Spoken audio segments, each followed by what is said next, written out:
जिस देश की राष्ट्रपति एक महिला हो, जिस देश में यूपीए चेयरपर्सन जैसी सशक्त सोनिया गांधी हो, जिस देश में विपक्ष की नेता सुषमा स्वराज हो एक महिला हो, जिस देश की स्पीकर मीरा कुमार हो एक महिला हो, उस देश में आज भी छोटी छोटी मासूम लड़कियां 12 साल की 14 साल की बेची जा रही हैं। इसी का खुलासा करने की कोशिश हमने अपने स्टिंग ऑपरेशन में किया। करीब 2 महीने की मेहनत के बाद हमारी एसआईटी जो आज तक की स्पेशल इन्वेस्टिगेटिंग टीम है, अरुण सिंह, हरीश शर्मा और दीपक शर्मा की टीम ने इसका भंडाफोड़ किया है। दीपक जी हाँ, बेटियों का दिन है, डॉटर्स डे है और आज बेटियों के बाजार की हम चर्चा कर रहे हैं।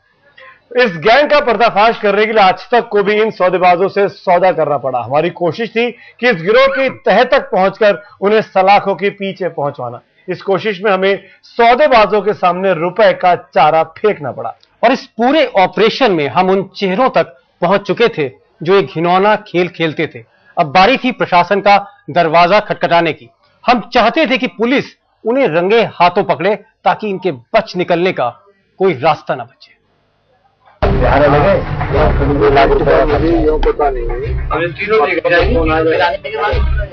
देश को बेटियों का बाजार बनाने वाला खतरनाक सरगना तिवारी के गैंग से हमारी डील जारी थी।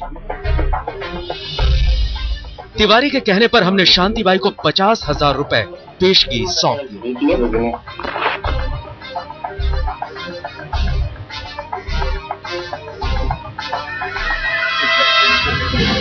शांतिबाई ने हमें पटना से अगवा की गई 13 साल की लड़की से मिलवाया और इस लड़की को खरीदने के लिए 90,000 रुपए और देने को कहा।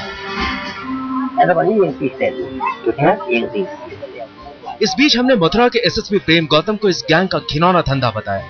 एसएसपी के कहने पर हम 90,000 रुपए लेकर तिवारी के अड्डे पर रवाना हुए और हमारे पीछे इस गैंग को पकड़ने के लिए पुलिस चल दी। एहतियात के तौर पर जिन नोटों की गड्डी हमें गैंग को सौंपने थे, उन नोटों के नंबर पहले से ही पुलिस अधिकारियों को नोट करा दिए। तिवारी के अड्डे पर जैसे ही हम पहुंचे, एक बार फिर हमें उस लड़की को दिखाया गया जिसे हमें खरीदना था। तभी शांतिबाई ने हमसे पैसे की डिमांड की। जैसे ही शांतिबाई ने काली कमाई के नोट गिने, पीछे से पुलिस आ धमकी और शांतिबाई और गैंग के कई लोग उन नोटों के साथ दबोच लिए गए।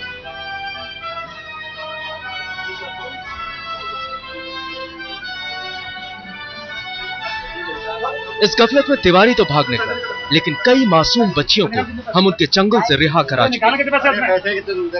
इन्फॉर्मेशन थी कि एक गैंग है जो इंटर स्टेट ऑपरेट करता है, जिसमें ये लोग दूसरे स्टेट से लड़कियों को ला करके, उनको नाबालिग लड़कियों को ला करके ये बेचा करते थे।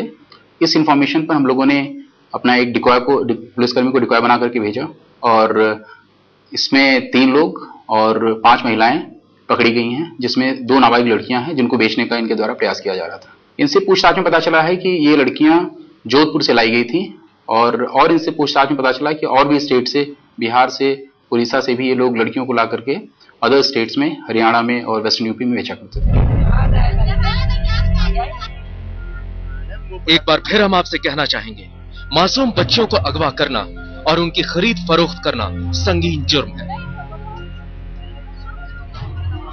अपने ऑपरेशन में हम 6-7 बच्चियों को इस खौफनाक गिरोह से रिहा करा पाए, लेकिन देश में ऐसे कई गिरोह सक्रिय हैं जो हर दिन किसी न किसी छोटे बड़े शहर से मासूम बच्ची को अगवा कर बाजार में उसकी बोली लगाते हैं। हमारी कोशिश सिर्फ इतनी है कि इंसानों के इस देश में इंसानों की खरीद फरोख्त बंद हो। मदन गोपाल और हरीश शर्मा के साथ अरुण सिंह, मथुरा, आज तक।